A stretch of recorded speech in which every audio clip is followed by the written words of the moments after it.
It's time for another Universal Epic Universe update. We'll go over all the recent additions to the park. Test seats have been spotted in the worlds. Banners and signs have been added as they continue to put the finishing touches on Epic Universe. But before we get into it, first there's been some news about an attraction at Universal Studios Florida. For a long time, it's been a rumor that Hollywood Rip Ride Rockit had its days numbered. Well, those rumors have been confirmed. On X, Universal confirmed that Rip Ride Rockit would be removed to make way for a new future attraction.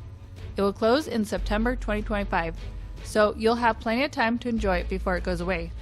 A new permit was filed on December 23, 2024 with the South Florida Water Management District. The project description is to remove the existing attraction and replace it with a proposed attraction. The project location covers all of Hollywood Rip Ride Rockit and some backstage areas. This document shows before and after images of the proposed site modifications, which has adjustments to the water basin. Also, a small structure is shown on the right side of the image, and two new larger buildings are on the left. One of the buildings is in the park's New York area, while the other is in a backstage area. An October permit filed by Universal contracted Intamin for unknown work, which could be to craft a new ride where Rip Ride Rockit is currently. Intamin also recently worked with Universal to create Jurassic World Velocicoaster. Could this new ride be a Fast and Furious roller coaster similar to what is being built at Universal Studios Hollywood, or could it be something completely different? We'll have to wait and see, but for now, guests have until September 2025 to enjoy the ride. Now let's go over to Epic Universe, over to How to Train Your Dragon Isle of Berk. An American flag has been placed at the top of the frame over the seating area for Spitfire Grill. This would indicate that there's been a topping off ceremony, which takes place when the last or highest structural frame is raised for a project. New banners have been hung on the grandstands of Dragon Racers Rally. One banner has a red dragon, Hook Fang. Snout Lao is Hook Fang's human companion. The other banner has Toothless on it. The grandstand benches are in the process of being painted brown. Scaffolding has been removed around these frames as they have finished painting them. The rest of the frames are in various stages of theming to make them look like logs. At the entrance to the ride, the sheep has been added to the slingshot. It looks like it has wings as it's about to be shot up in the sky. It might be a little hard to see because the picture was taken from far away. The sign for the ride can also be seen as well. Theming continues on the fountain that sits at the center of the village. Recently, it's had a fence placed around it. Behind it is Gober's Forge. It has the themed frame added to the top of the roof. On the last update, the themed elements were on the ground in the process of being installed. Also, a few new things have been added inside the workshop.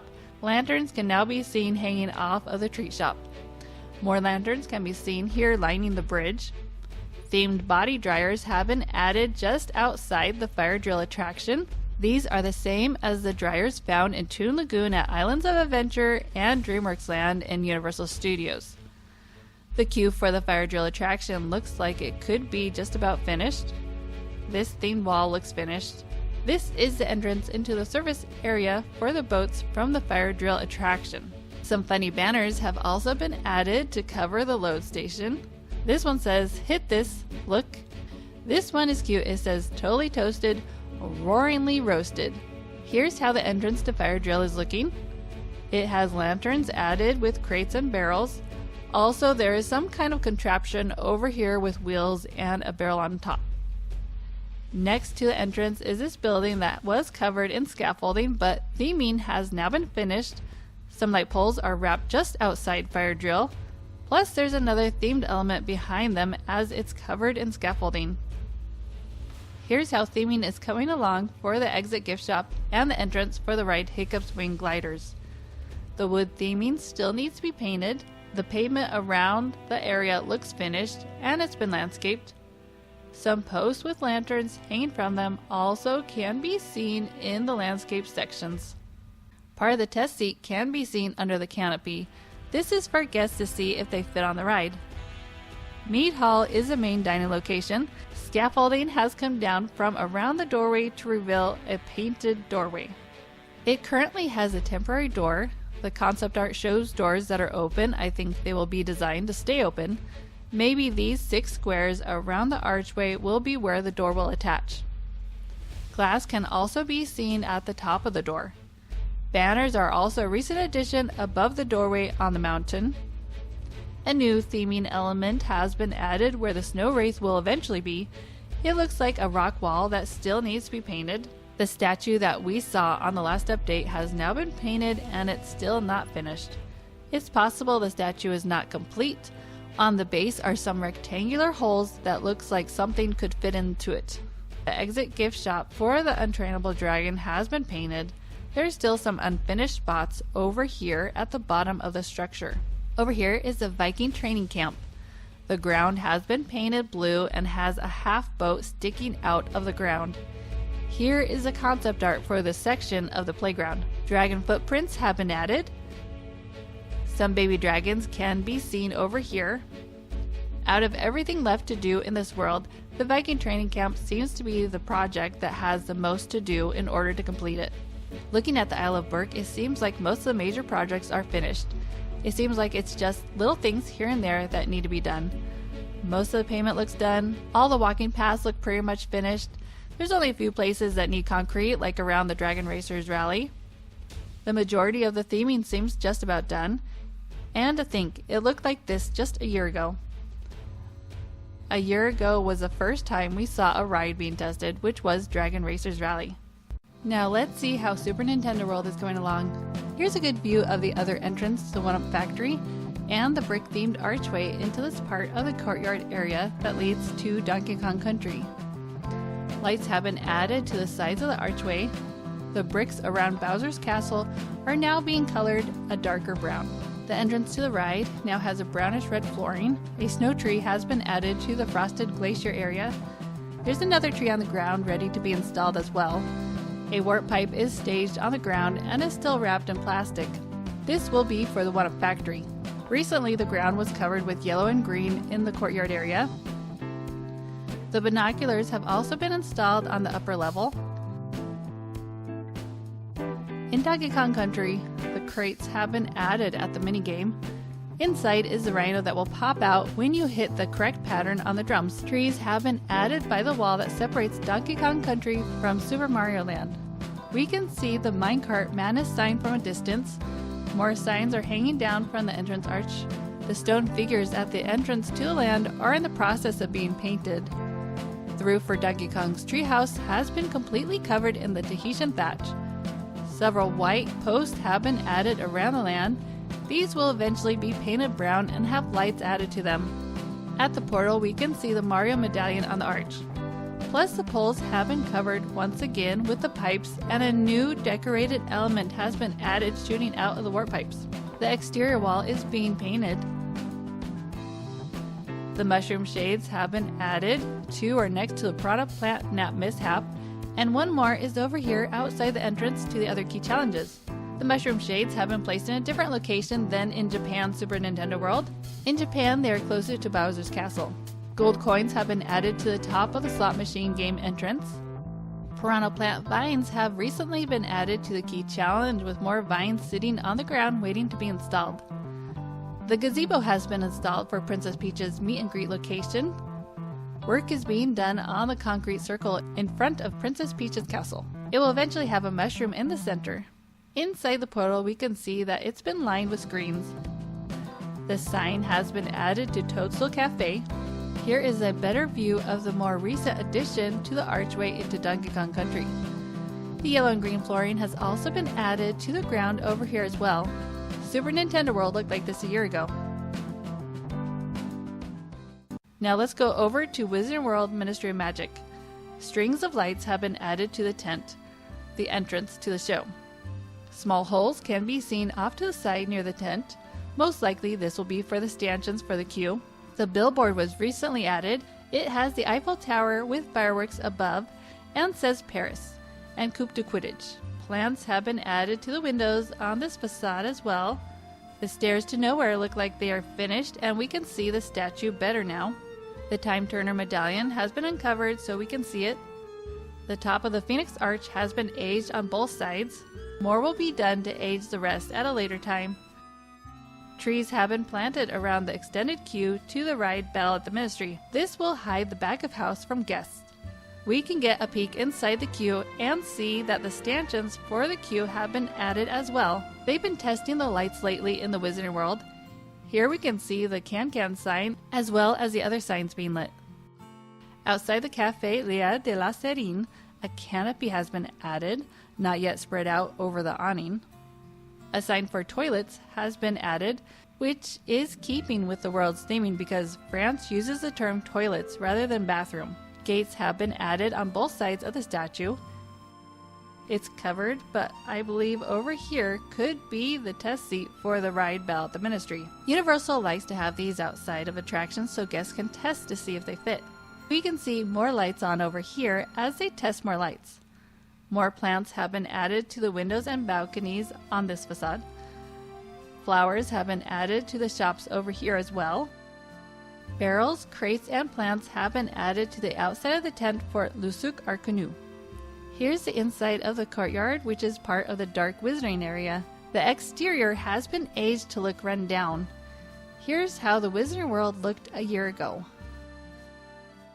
Now let's go over to Dark Universe. The doors have been themed at the Burning Blade Tavern. They recently have been testing the flame effect on the windmill. It really does look just as we saw in the flyover. Once the park is open to guests, the flame effect is supposed to happen every 20 minutes. At the entrance to Dark Universe is a graveyard. They've continued to theme this area. The casket looks like it has a cage around it. Banners and lights have been added to this pole in the rocks. Wood paneling has been added to the structure at the back of the portal. A skeleton can be seen hanging off of a pole by the mausoleum. Street signs have been added at the corner before entering into the village of Darkmoor. Lanterns have been added to the broken wall inside Darkmoor. Tassels can be seen on the canopy at the queue for Curse of the Werewolf. Under the canopy we can see the queue stanchions and some barrels. Bands have also been added to the queue by the covered area and at the steps. A banner is over here in the bushes. Light posts have been installed just outside the roller coaster for Curse of the Werewolf. And other shorter lighting elements have been added in the village. An A-frame sign has been added to the entrance of the attraction. It's dark from this view, but it looks like Maleva, the leader of the guild. Strings of stars have been recently added above the entrance canopy. Flowers have also been added to the wagons. Lights along the village of Darkmoor can be seen lit up. Stanchions have been installed on the other side of the village where the shop and monster makeup is, but the stanchions are probably a queue for the meet and greet for the Bride of Frankenstein and Frankenstein's monster. There's a sign above the queue that has what looks like a monster and another person on it. It was seen at a better angle a few months ago. In the corner of the picture, we can just make out a sign that says toilets. A sign post has been placed over here on the pathway to exit the Dark Universe. A bench and a planter have been placed over here just outside the entrance to Das Steakhouse. A blue light can be seen inside the window at Frankenstein's Manor. The manor has been aged and has vines going up the sides of the entrance. It looks like the paintwork might be finished for the manor. The sign for the attraction with all its warnings and height requirements has been added at the entrance gate for the manor. Landscaping has been done around the manor with plants and trees that look overgrown and unkept. I thought this area would have water added to it by the bridge, but they added plants instead. Test seats have also been spotted for Monsters Unchained of Frankenstein Experiment just outside the entrance to the attraction. A sign for Express has been added above the entrance. The extended queue at the back of the manor already had the railings for the queue, but more recently a rope-style queue stanchion was added. This is part of the queue that is closer to the manor. Lamp posts have also been added to the queue.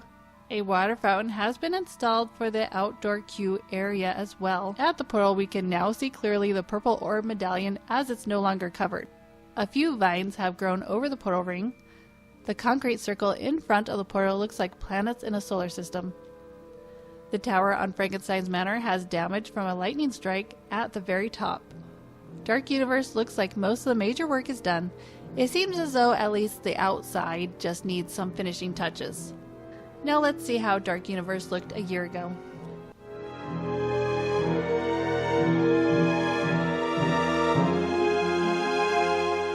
Now let's look at the last world, Celestia Park. Out of all the worlds, this one looks like it has the most work before it's finished. There's still a lot of pathways not yet completed, and some of the restaurants and shops are still unfinished. The ground has been prepared for a concrete pour. This is in front of a service building behind Dark Universe.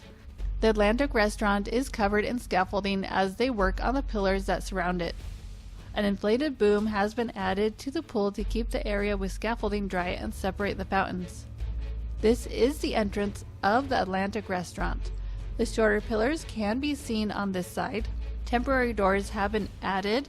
There's still a lot of work that needs to be done to the outside. Themed clamshells are staged over here. The shells will be placed on top of the columns for the Atlantic restaurant. At the Luna Overlook, here is how the landscaping is progressing around the cascading water feature. On the other side, by the Helios statue, is the other cascading water feature that leads into the show fountain. The columns at the entrance plaza had theming added to them. Orb-shaped lights have also been installed on top of the light posts. Gold has been painted around the Kronos portal. Inside the portal we can see some of the designs. Constellation Carousel is one of the attractions in Celestia Park. The ride vehicles can be seen covered inside. These are designed after the constellations. Holes have been added in the pavement where the queue stanchions will be installed. The queue is in the smaller dome. On our last update we saw forms for the concrete pour over by the food stands. And now the forms have been removed. This might be a stage. The sign for Meter Astro Pub has arrived. The sign features parts of a hamburger, the bun, tomato, lettuce, and onion. Stars can be seen on the windows of the restaurant. The main pathway is in development by the Atlantic restaurant. Seen here is a colorful concrete circle in front of the restaurant. The chandelier can be seen inside the lobby of the Helios Grand Hotel. As Stardust Racers, a frame has been added under the comet. Green has been painted on the lower rocks of the attraction. This frame has been here for a while, but recently the still frame was covered with a green screen. The extended queue is now completely covered. The S-shaped canopy was the last addition. Railings have been added to the queue. They can be seen under the S-shaped canopy. More rails have been staged off to the side as they are in the process of adding more. The statue of Helios can be seen from this aerial view. A bird is part of the sculpture and is behind him. Now let's see how Celestia Park looked a year ago.